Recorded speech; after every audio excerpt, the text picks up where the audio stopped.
Hello everyone. इस video में हम लोग बात करेंगे कि कैसे आप घर बैठे आसानी से ई शिक्षा कोश पर आप अपनी प्रोफाइल को अपडेट कर सकते हैं। तो चलिए स्टार्ट करते हैं वीडियो को और जानेंगे स्टेप वाइज स्टेप पूरा प्रोसेस बहुत ही आसान भाषा में। तो सबसे पहले आपको क्या करना है, अपने ब्राउजर फोन में या फिर लैपटॉप में कहीं पे भी आपको अपना क्रोम ब्राउजर ओपन कर लेना है और वहां पे टाइप करना है आपको ई शिक्षा कोश। ठीक है, ई शिक्षा कोश आप जैसे ही टाइप करेंगे पहली जो वेबसाइट आपके सामने खुल के आएगी उस पर आपको क्लिक करना है।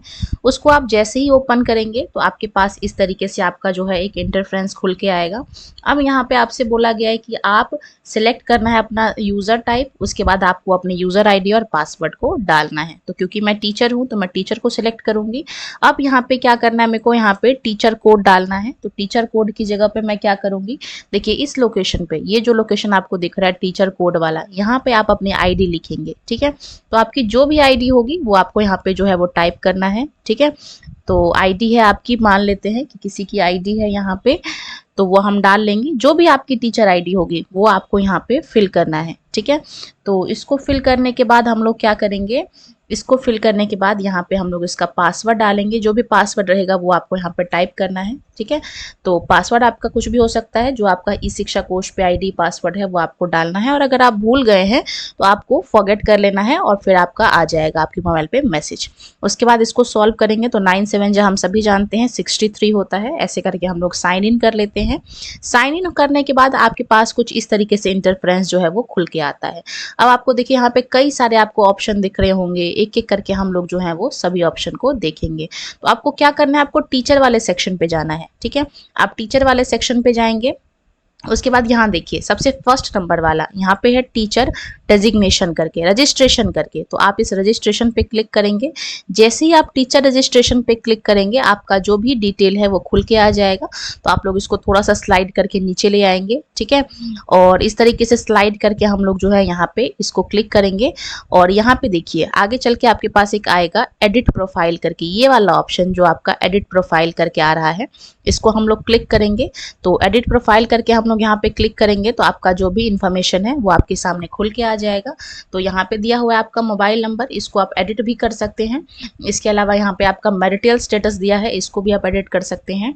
उसके बाद आपसे पूछा गया है कि please confirm whether the permanent address is correct और नॉट, क्या आपका जो परमानेंट एड्रेस है वो सही है कि नहीं है, आपको उस पर कंफर्म करना है। ठीक है, तो ऑब्वियस सी बात है परमानेंट एड्रेस आपका सही ही होगा और जो डोमिसाइल आपने ज्वाइनिंग के समय दिया था वही जो डोमिसाइल है आपका, वही आपको अभी भी देना है, अपलोड करना है। ठीक है, जो आपने अपने ज्वाइनिंग के समय दिया था। अब हमको क्या करना है यहाँ पे, अब हमको अपने यहाँ पे अपना जो हमारा परमानेंट एड्रेस है उसको यहाँ पे डालना है। ठीक है, तो चलिए हम लोग डाल लेते हैं अपना जो है परमानेंट एड्रेस। तो यहाँ पे हमारा हाउस नंबर या नेम पूछा गया है, तो जनरली गांव वगैरह में नहीं होता है। ठीक है, तो यहाँ पे हम लोग गांव का नाम लिख लेते हैं। तो यहाँ पे हम लोग पहले करेक्ट को सिलेक्ट कर लेंगे और यहाँ पे हम लोग गांव का नाम लिख लेते हैं। ठीक है, तो जो भी आपका गांव का नाम है वो आप लिख लेंगे। और अगर आप बाहर के टीचर हैं, मतलब कि दूसरे स्टेट के टीचर हैं, तो आपको अपने गांव का, जहाँ से भी आप बिलोंग करते हैं, वो आपको जो है वो लिखना है। ठीक है, तो ये आपका गांव का नाम हो जाएगा। उसके बाद आपका वार्ड नंबर भी आप यहाँ पे लिख सकते हैं, यहीं पे कॉमा करके। तो आपको गांव का नंबर और वार्ड नंबर जैसा कि गांव में होता है वो आपको डाल लेना है। ठीक है, तो इसके अलावा हम लोग क्या करेंगे, यहाँ पे पूरा एड्रेस, स्ट्रीट, मोहल्ला, सेक्टर जो भी है वो आपको जो है वो डाल लेना है। ठीक है, और इसके अलावा आगे अगर मैं बात करती हूँ तो यहाँ पे आप पूरा एड्रेस फिल करेंगे अपना। पूरा एड्रेस फिल करने के बाद आपको क्या करना है, ये आपका पूरा एड्रेस फिल हो गया। ठीक है, तो उसके बाद हम लोग क्या करेंगे, आगे देखेंगे। यहाँ पे देखिए स्टेट है, ऑलरेडी सिलेक्टेड है बिहार, और अगर आप अदर स्टेट से हैं तो आपको अदर स्टेट अपना फिल कर लेना है। ठीक है, मधुबनी।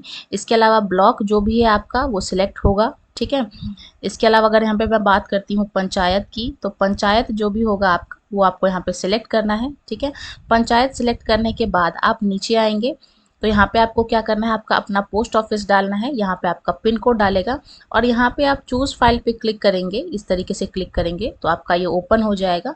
आप यहाँ पे इसको सिलेक्ट कर लेंगे और ये आपका इस तरीके से जो है वो आ जाएगा। ठीक है, और ओनली PDF फाइल जो है वो एक्सेप्ट कर रहे हैं और मैक्सिमम जो साइज है वो 200 KB का होना चाहिए। ठीक है, और अगर मान लीजिए यहाँ पे आपको डोमिसाइल सर्टिफिकेट नंबर लिखना है और अगर आप जहाँ पे रहते हैं वही आपका करस्पॉन्डेंस भी एड्रेस है, यानी कि आप वहीं पे अभी भी रह रहे हैं, है, टेम्पररी एड्रेस भी वही है और परमानेंट भी वही है। तो बस आप खाली इस बॉक्स पे क्लिक करेंगे तो सब कुछ फिल हो जाएगा। उसके बाद आपको नीचे थोड़ा सा स्लाइड करना है और यहाँ पे इसको क्लिक करके नीचे जो है वो सबमिट का बटन दबा देना है। तो इस तरीके से आप अपना प्रोफाइल जो है वो अपडेट कर सकते हैं। ठीक है, अगर फिर